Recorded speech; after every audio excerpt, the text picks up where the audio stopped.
helping families reach the goal of home ownership.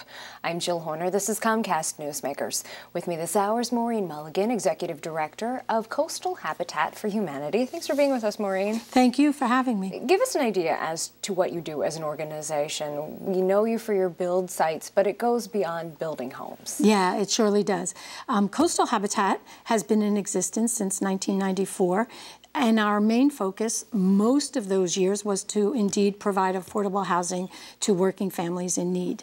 But as the needs change for home ownership in our area, we also have increased the number of programs that we provide so that we're providing new homes, we're trying to keep people in their homes, and we're trying to provide services that people would not be eligible for otherwise. Now, you're in the process of building the 14th home right Yes, we now, are. but what's involved for the families who are Habitat for Humanity homeowners? Okay, most of our families are single moms with several children, but all of our families must buy their homes.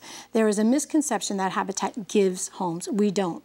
The family has to be able to carry a mortgage, which Habitat carries for them, but they need to be able to pay the mortgage and they need to help build the house. They have to provide 250 hours of what we call sweat equity. So they come out, they meet the other volunteers who are building, and they learn basic home maintenance as they're building their own homes. It usually takes us about 9 months to build a house, and then we turn the keys over and they're homeowners.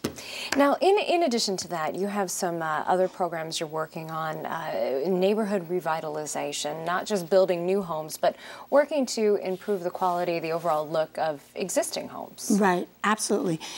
Interesting enough, Coastal Habitat recognized that the needs for housing were increasing in many different ways, not just numbers. It was the types of houses that people needed or the types of help that they needed. At the same time, Habitat International was recognizing nationally there was a very similar need.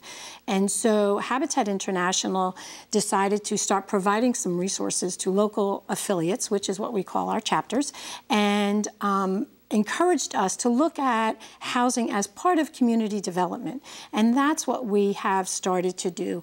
And so we are now working in Asbury Park with several partners, including the City of Asbury, which I must tell you has been wonderful to work with.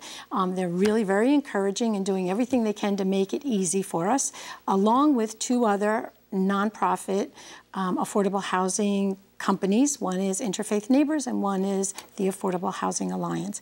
And together we are renovating the entire northwest quadrant of Asbury Park, which for those who may be familiar with it is that area that was most devastated in the 60s with the riots and has stayed devastated and is now in the process of being totally redone. New streets, new sidewalks, senior citizen centers, police substations, new houses, new services, new parks. It will be an entirely new neighborhood within the next 2 years. Now, in addition to that, there are a variety of other programs you're involved with. One is called A Brush with Kindness. Yes. A Brush with Kindness is a program that came out of the recognition of the need, primarily older folks who have been in their homes for a long time, no longer have the resources available to hire people to come in and clean up their front yards, fix their front porches, that type of thing.